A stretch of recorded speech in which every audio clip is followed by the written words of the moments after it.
2, once again, you can find this under the Michael Farabaugh review, under the AP exam review folder. Okay? Alright, so this is Unit 2.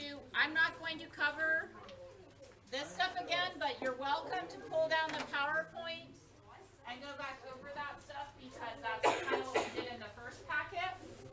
But I want to go back over some of the structure stuff of the solids and the chemical bonding stuff at the beginning. And you notice here, this is 7 to 9 of the weighting on the AP exam there, okay?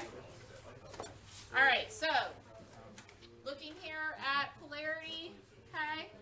Circle a diagram that is more accurate in the representation of the polar bond, polar covalent bond between phosphorus and chlorine. Which way do you put the partial negative, partial positive? Which one gets which?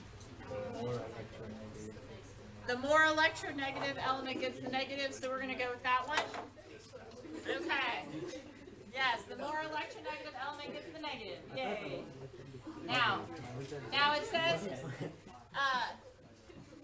justify your choice in terms of periodic trends and relative values of electronegativity.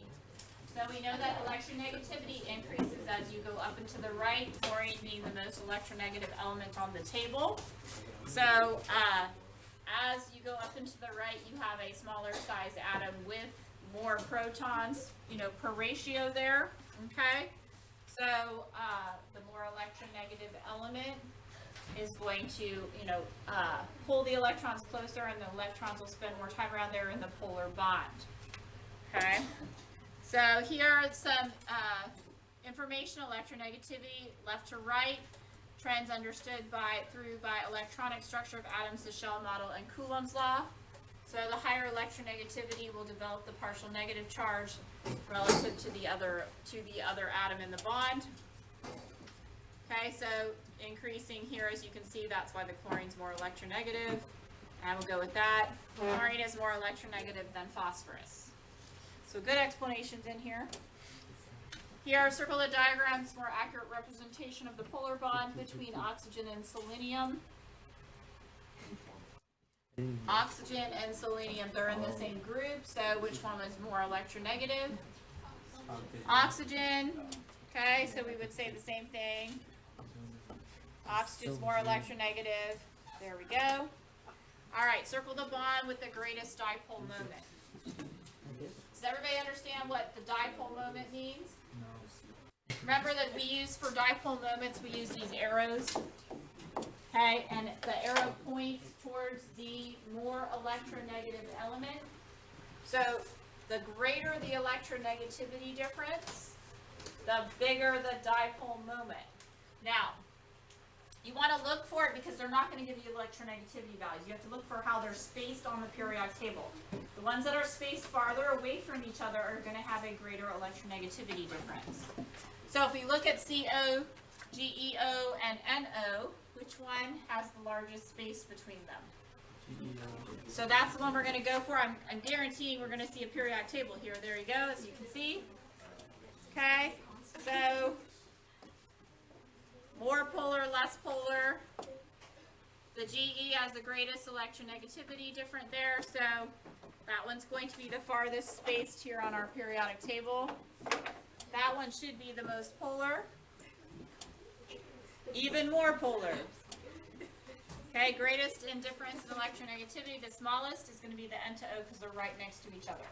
However, remember these elements over here in this corner, these are the most electronegative elements on the table. So they do have a great enough difference between them in order to still be polar in that 0.5 to 1.7 range, okay? So they are still polar even though they're right next to each other. Okay, justify your choice in terms of periodic trends relative, okay? Comparing all, G has the lowest electronegativity, O has the highest, so therefore the difference would be the greatest between them, okay? And that's because they're spaced farther away from each other on the periodic table.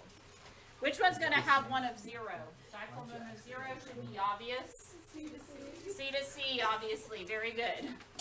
Okay, because, whatever carbon's electronegativity value, you're going to subtract that. You're going to get 0. Okay? Very, very good. the potential energy versus internuclear distance. Diagrams, these ones, we love these things. Oh, question? Oh yeah, so which one would be less distance, Cn or Np? Like in those, like in Cn or Np? Yeah. Remember, electronegativity increases as you go up and to the right. So because P is in the energy level 3 and N is in energy level 2, I would go with Np is greater than Cn, because they're in the same row together. So that's a good question, though. Okay, relationship between potential energy, internuclear distance for two bromine atoms is indicated by the solid line. Okay? So, use the information to estimate the following values. What is the estimate of the bond length between the BRs? Where would we measure that from? The lowest point in the dip. Very good. Right here is about halfway. So that's going to be, this is about 250, so I'm going to go with about 225.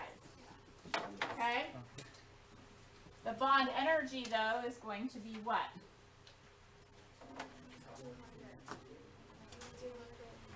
Is it negative, though? No, it only says negative because that's how much was released in order to form the bond. How much do you need to put in to break the bond is the bond energy. So it would be 200, right? Approximately 200. Remember, the bond energy value is how much you would input in order to break the bond. And the potential energy diagram is showing you how much was released in order to create the bond. Because forming is warming and axing is taxing. So forming the bond, it's released. To break the bond, you have to add it in.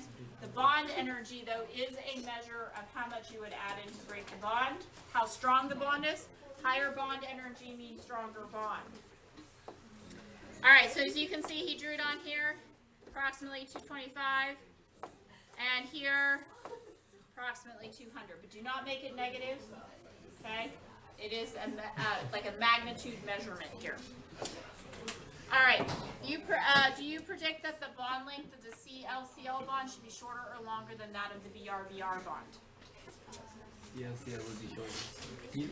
It would be shorter. Why do you say shorter? I agree with you. It's on the left, more to the left on the graphs. Why would it be shorter, though?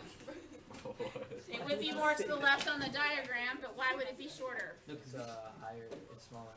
It's smaller. Atomic size between the two chlorines, because chlorine atomic size is smaller than bromine. Remember, chlorine has only at energy level 3, N equals 3. The bromine fills to energy level 4. So bromine's going to have a larger cloud. It's going to be bigger. Smaller atoms means smaller bond length. Okay? So Cl should be shorter than the bond length of the BR-BR based on the periodic trends and the atomic radius. Cl atom has a smaller atomic radius. Since the bond length is the distance between the nuclei, the Cl to Cl bond should be shorter. And yes, it should be to the left on the graph then, shorter internuclear distance. But that's what they're discussing here. The student sketched it, but there is an error in there. And you would have to evaluate the error, okay? Identify the error, explain how the potential energy curve could be corrected so it would be more accurate. If you have a shorter bond, what does that tell you about its bond energy? More. Shorter bonds should have higher energy. And remember, they could ask you this with all single bonds and you compare the atomic sizes. Or they could ask you about bond order, like triple bonds are shorter than double bonds are shorter than single bonds. Okay? But here, these are both single bonds. So, how would we correct this to make it look better? You would need to make the dip, right? The dip should be lower on the graph. Now, I don't know if that's like exactly how low it would go because I don't have the numerical one. But to identify the error, that the dip in the potential energy of the graph should be lower because a shorter bond, because the chlorine-chlorine bond is shorter, it should be higher in energy, okay? So let's see what was said here, okay? Student sketch of the potential energy curve shows that it's shorter than the BR, so that's not the error. We already have that part right. It's the dip that matters, okay? Student sketch, that's the error, okay? Influenced by bond length, okay? That's all there. And so here, the student sketch local minimum value or the curve or how far it dips should be greater than that of the BR bond. Okay? Like so. And as you can see, that would be a corrected one where the dip is a little bit lower. All right. So make sure that we're done here. Oh, here it gives you the actual data. The bond length of the chlorine is 200, whereas the BR is 228. Bond energy is 243, higher than that of 193 of the BR. So good prediction, made that correct there. All right, we will start here at the next time session, talking about melting points and physical properties. Oh, really?